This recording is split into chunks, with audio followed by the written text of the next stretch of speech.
শুধু আইন দিয়ে হবে না। তবে আমি উদাহরণও দিয়েছি, গত বছর 1 বছরে 26,000 আমরা বন্ধ করেছি, কিন্তু তার মানে যে বন্ধ হয়ে গেছে তা না।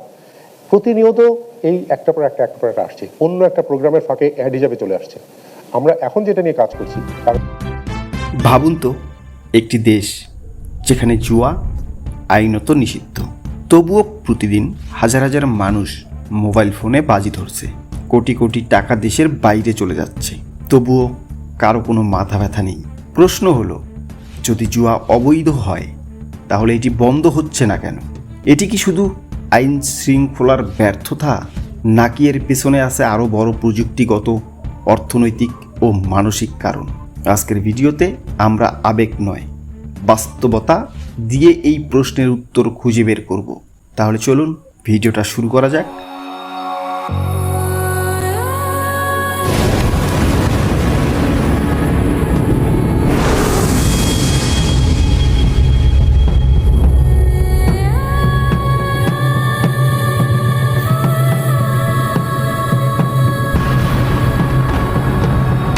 জুয়ার রূপ বদলে গেছে।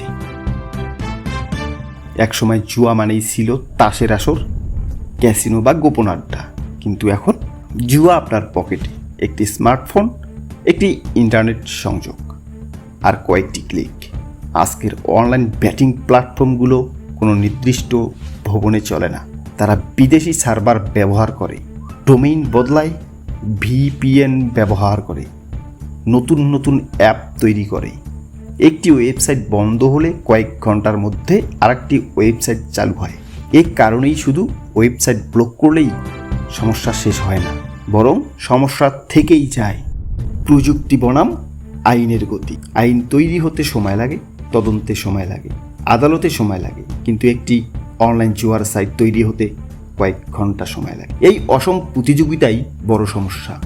তবে বাংলাদেশ সরকার সম্প্রতি নতুন গ্যাম্বলিং প্রিভেনশন অ্যাসিড 2026 কার্যকর করেছে, যেখানে অনলাইন ব্যাটিং, ভার্চুয়াল ক্যাসিনো এবং সংগঠিত অনলাইন জুয়ার বিরুদ্ধে কঠোর শাস্তির বিধান রাখা হয়েছে। এখন কথা হচ্ছে, এই শাস্তির বিধান যারা ব্যাটিংয়ের সঙ্গে জড়িত, যারা জুয়ার সঙ্গে জড়িত, তাদের জন্য প্রযোজ্য। কিন্তু এইখানে একটা প্রশ্ন থেকে যায়, যেই প্রশ্নের উত্তর প্রত্যেকটা মানুষের খোঁজা দরকার। এখন আসি, জুয়া কি কোনোদিনও বন্ধ হবে না? বাংলাদেশ সরকার জুয়ার বন্ধ করতে ব্যর্থ। এখানে দুটি বিষয় লক্ষ্য করবেন। নাম্বার 1, যত জুয়ার অভিযানে যতজনকে আইন শৃঙ্খলা বাহিনী গ্রেপ্তার করছে বা ধরছে, প্রত্যেকজন তারা টুকটাক জুয়ার সঙ্গে জড়িত বলতে শুধুমাত্র খেলে এই ধরনের।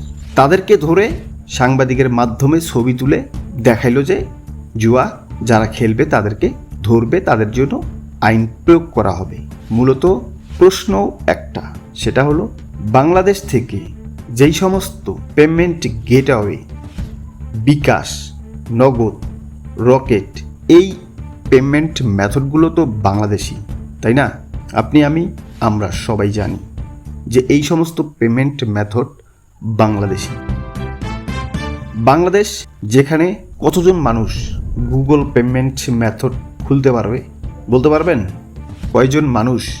100 জনের মধ্যে একজনও না। যাই হোক, সেই বিষয়ে পরে বলতেছি। আগে যেখানে আমরা লক্ষ্য করলেই দেখি ওপেনলি বিকাশ, নগদ, রকেট, এই সমস্ত পেমেন্ট মেথড জুয়ার সাইটে যায় কিভাবে, এজেন্ট নাম্বার, সেগুলো, এই নাম্বারগুলোকে তারা কখনোই ধরতে পারতেছে না।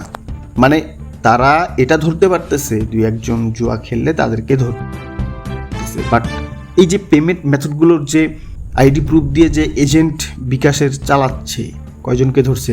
ওপেনলি একটা নাম্বার, সেই নাম্বারে কার নামে রেজিস্ট্রেশন করা, কি বকচক্কর, সব কিছুই তো দেখা যায়, তাই না? আপনি চাইলেই তো দেখতে পারেন।